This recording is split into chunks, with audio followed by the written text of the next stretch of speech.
موت کے بعد 40 دن آخر کیا ہوتے ہیں؟ ان دنوں میں روح کن مراحل سے گزرتی ہے؟ کیا آپ نے کبھی یہ سوچا ہے کہ جب آپ اپنی آنکھیں آخری بار بند کریں گے اور پھر کبھی نہیں کھولیں گے اور یہ دنیا ہمیشہ کے لیے آپ سے جدا ہو جائے گی، وہ لمحہ جب آپ اپنے پیاروں کی آوازیں تو سن رہے ہوں گے مگر جواب دینے کی طاقت نہیں رکھیں گے؟ آپ کا جسم تو یہیں رہ جائے گا لیکن آپ کی روح ایک ایسی دنیا کی طرف روانہ ہو جائے گی جسے نہ آنکھوں نے دیکھا ہے اور نہ زبان بیان کر سکتی ہے۔ تو پھر وہ پہلی رات کیسی ہوتی ہے اور اس کے بعد آنے والے 40 دنوں میں روح کن کیفیات سے گزرتی ہے؟ اس بیان میں ہم سب مل کر عالم برزخ کے اس پراسرار سفر میں قدم رکھیں گے، ایک ایسا سفر جس سے ہر انسان کو گزرنا ہے، لیکن ایک ہستی ایسی ہے جو اسے سب سے بہتر جانتی تھی، ہمارے نبی حضرت محمد صلی اللہ علیہ وآلہ وسلم۔ ہم نے جدید انداز بیاں کی مدد سے موت کے بعد کے ان لمحوں کو اس طرح پیش کرنے کی کوشش کی ہے کہ آپ اس پوشیدہ اور روحانی حقیقت سے محروم نہ رہیں۔ اگر آپ تیار ہیں تو آئیے اس سفر کا آغاز کرتے ہیں۔ نبی کریم صلی اللہ علیہ وآلہ وسلم نے فرمایا، ہر جان کو موت کا ذائقہ چکھنا ہے اور اب وہ لمحہ آن پہنچا ہے، وہ لمحہ جسے آپ برسوں ٹالتے رہے، وہ جس کے بارے میں آپ نے سوچا کہ شاید یہ کبھی نہیں آئے گا۔ آخری سانس، زبان خاموش ہو چکی ہے، آنکھیں ایک نقطے پر جم جاتی ہیں، دل آخری بار دھڑکتا ہے اور پھر ہمیشہ کے لیے رک جاتا ہے۔ ایک سرد لہر پیروں سے شروع ہو کر پورے جسم میں پھیلنے لگتی ہے، لیکن یہ عام سردی نہیں، یہ اس بات کی نشانی ہے کہ روح اب جسم کو چھوڑنے والی ہے۔ حضرت داؤد علیہ السلام نے فرمایا، کاش موت صرف ایک بال کھینچنے جتنی تکلیف دیتی، اور روایت ہے کہ حضرت موسیٰ علیہ السلام نے فرمایا، موت کا لمحہ ایسا ہے جیسے کسی زندہ جانور کی کھال اس کے جسم سے اتاری جا رہی ہو۔ اسی لمحے روح کو پیروں کی جانب سے کھینچنا شروع کر دیا جاتا ہے، پھر آہستہ آہستہ ٹانگوں، پیٹ، سینے اور آخر کار حلق تک پہنچتی ہے۔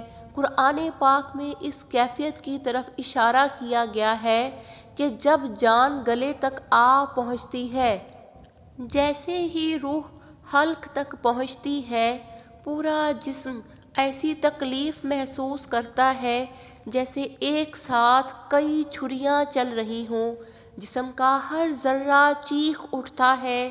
یہ کیفیت ایسی ہوتی ہے جیسے جڑ سے بال کو زبردستی کھینچ لیا جائے۔ روایت کے مطابق روح ابتدا میں جسم میں آنا نہیں چاہتی تھی، اسی لیے اس کا نکلنا بھی آسان نہیں رکھا گیا۔ اسی شدید کشمکش کے دوران ایک اور آزمائش سامنے آتی ہے۔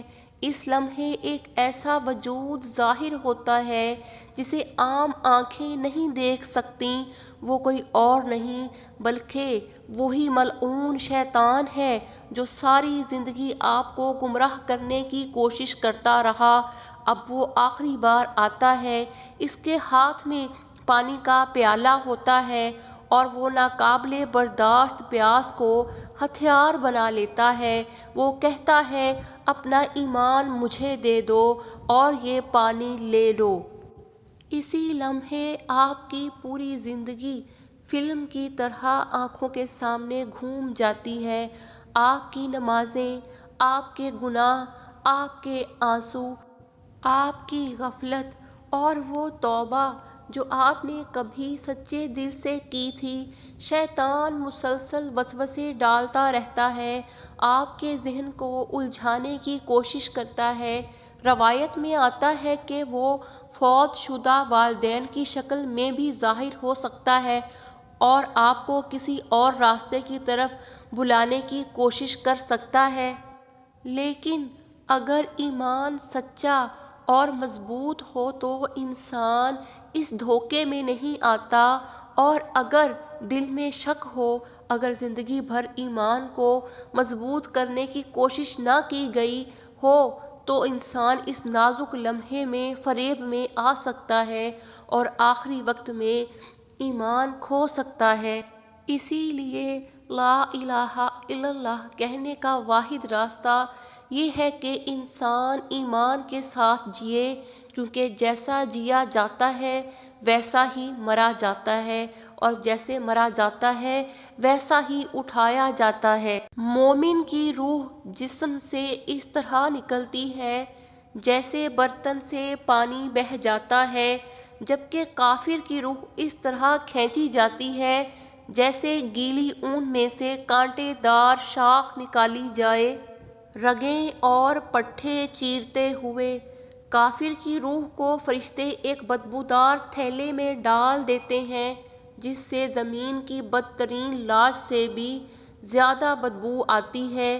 جب اسے آسمانوں کی طرف لے جایا جاتا ہے تو ہر جگہ پوچھا جاتا ہے، یہ گندی روح کس کی ہے، اور اس کے لیے آسمانوں کے دروازے نہیں کھولے جاتے، جبکہ مومن کی روح کو خوشبو لگا کر نرم ریشم میں لپیٹ دیا جاتا ہے، آسمانوں کے دروازے کھول دیے جاتے ہیں اور فرشتے اس کا استقبال کرتے ہیں۔ پھر حکم ہوتا ہے کہ اسے واپس زمین کی طرف لوٹا دیا جائے، کیونکہ وہیں سے پیدا کیا گیا تھا اور وہیں لوٹایا جائے گا۔ اس کے بعد جسم کو غسل دیا جاتا ہے۔ اگرچہ جسم بے جان دکھائی دیتا ہے مگر روح اس عمل کو محسوس کرتی ہے، ہر لمس، ہر قطرہ، ہر حرکت۔ پھر کفن پہنایا جاتا ہے، ایک سادہ سفید لباس جس میں کوئی سجاوٹ نہیں ہوتی۔ نماز جنازہ ادا کی جاتی ہے، قبر تیار ہوتی ہے، تنگ، تاریک اور خاموش۔ آپ کو قبر میں اتارا جاتا ہے، مٹی کی پہلی مٹھی پڑتی ہے، آپ سنتے ہیں مگر کوئی آپ کو نہیں سنتا۔ پھر منکر اور نکیر آتے ہیں، سوال ہوتے ہیں، تیرا رب کون ہے؟ تیرا دین کیا ہے؟ تیرا نبی کون ہے؟ مومن درست جواب دیتا ہے، اس کے نیک اعمال خوبصورت شکل میں اس کے ساتھ رہتے ہیں، قبر کو روشن کر دیتے ہیں، جنت کی کھڑکی کھول دی جاتی ہے۔ لیکن جو جواب نہ دے سکے اس کی قبر تنگ ہو جاتی ہے، عذاب شروع ہو جاتا ہے، اس کے گناہ بدصورت شکل میں اس کے ساتھ رہتے ہیں، سانپ، آگ، دھواں اور خوف۔ اسی لیے نبی کریم صلی اللہ علیہ وآلہ وسلم نے فرمایا، اگر مردہ دنیا میں واپس آ سکتا تو وہ دولت یا رشتے نہیں مانگتا، وہ صرف 2 رکعت نماز کی خواہش کرتا۔ یہ دنیا حقیقت نہیں تھی، اصل زندگی اب شروع ہوتی ہے۔ دنیا صرف پردہ تھی، قبر اس کے پیچھے کا مرحلہ ہے، اور یہی عالم برزخ ہے، 2 جہانوں کے درمیان ایک گزرگاہ، ایک روحانی دنیا جہاں سورج نہیں مگر روشنی ہے، جہاں جسم نہیں مگر احساس ہے، اور جہاں انجام کا انتظار ہے۔